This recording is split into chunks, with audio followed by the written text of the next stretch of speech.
We've got sugar. We've got the flour. We've got the butter. We have the cutoff. We have a whiteboard. That's right, folks. Time for cooking and cutoffs. But you're like, wait, Brandon, wait. What is this whiteboard? That's like something new, right?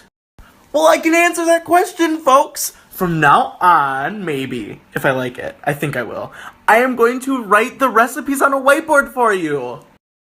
And I do have to say, idea credit to Gabi from What's Gabi Cooking. I asked if I could use it and she said yes, so thank you so much. Everyone, go follow her. She's great.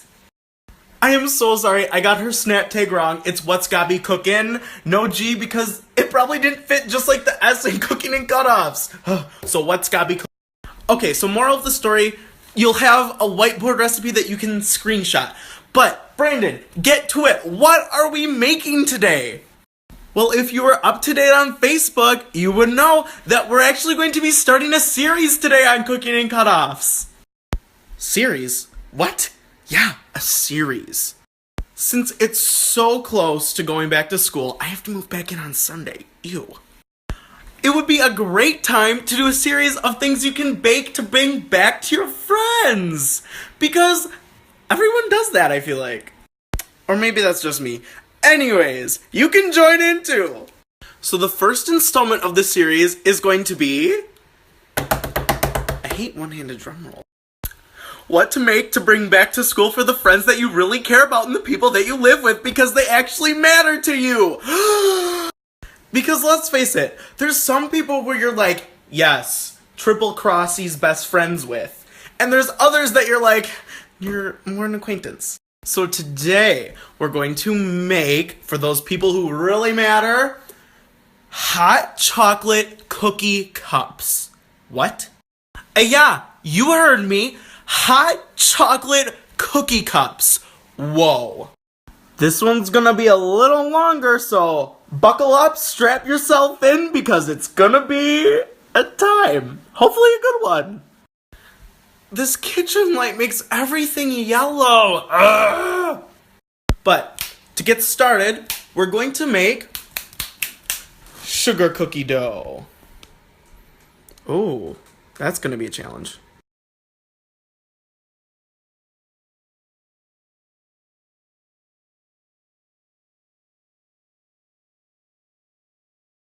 So we're going to bring together the baking soda, the baking powder, and the flour. Mix that together, not just by shaking the bowl. Set that aside, honey. Let it rest, because next we're going to mix together butter, egg, sugar, and vanilla. Just a reminder, if you missed the episode where I talk about vanilla usage in baking goods, I always double the vanilla because I love vanilla. We're gonna just, fix this. Okay, so next, you have your two bowls. We are going to add them into one bowl, mix them together.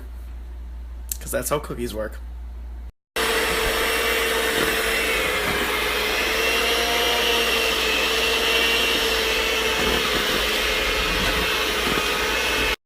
So, I did something wrong. My dough did not turn out like a dough.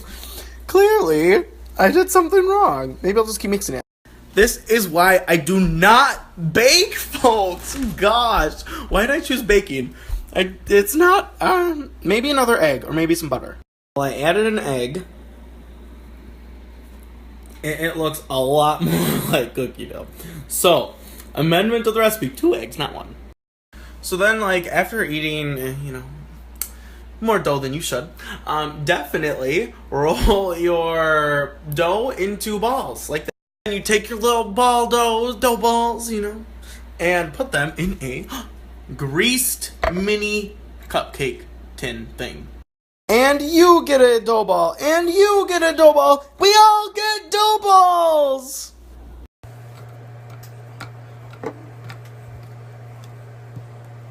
Now, we put holes in the middle. Just push them in a little bit. It doesn't even have to be very much. We're going to bake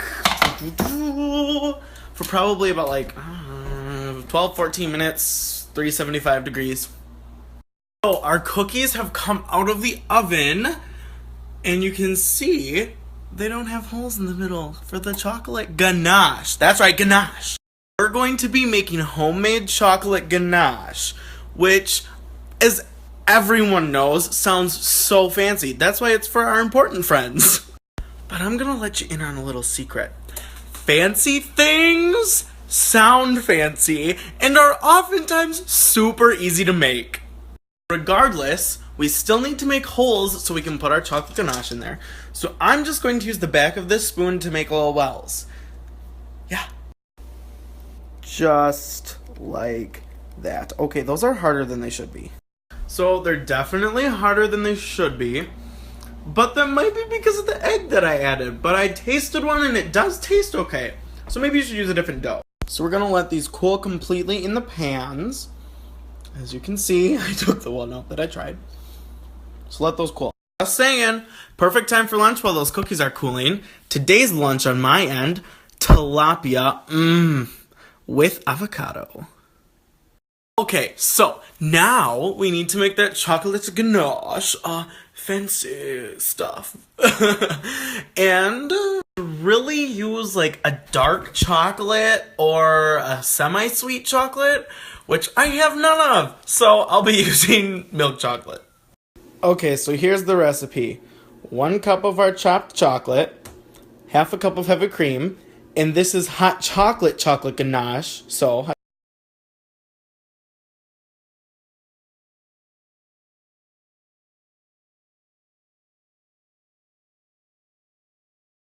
okay, so all I'm going to do while you're gone is I am going to bring this to a bubble. I am going to add hot chocolate powder, then add the chocolate.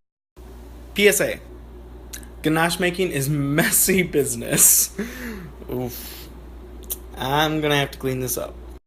Now, once your ganache is nice and smooth, you know it's ready because it looks amazing. Taste it. It tastes amazing.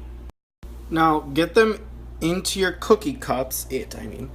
However you want to. You could just spoon it in there. I'm going to use the pipe bag method. Look at how yummy those look, folks. Oh my gosh. I wish I could have shown you filling them, but that was a two-handed job. Okay, so we're almost done because they look amazing. But they're cookie hot chocolate mugs. What are they missing? Right, they're missing the handles. So, the handles are made out of pretzel and they stick via white chocolate. And I will say it's like really hard to cut. Oh god, it's dark. It's hard to cut the pretzels right, but you just do it. Why is it so dark? The handle in the white chocolate. I'll do it again just to make sure there's enough. And then it goes on the cookie cup. And hold it. Let's just take a moment to admire how amazing these look. They are so cute. Oh my gosh. I love it. I am going to continue putting the handles on these. But I'm not going to bore you with that because that's the last step. You don't need to wait around. First off, I'm so sad because this series is probably going to be the end of the Christmas sweater cutoff. And I love this thing. Look at it. I'm also going to say remember to like the Facebook page, Cooking and Cutoffs. Do it. Please. That's where we keep putting updates and whatnot. And I'm still working on the YouTube channel. The problem is I upload the videos and then they're just gray. So I think I have a file type problem, but I'll fix it. Or maybe you have some ideas of what could be going on with the YouTube channel. Let me know if you think you might if you might know what's going on. Let me know. So tomorrow will be the second episode of the series, so make sure you tune in for that.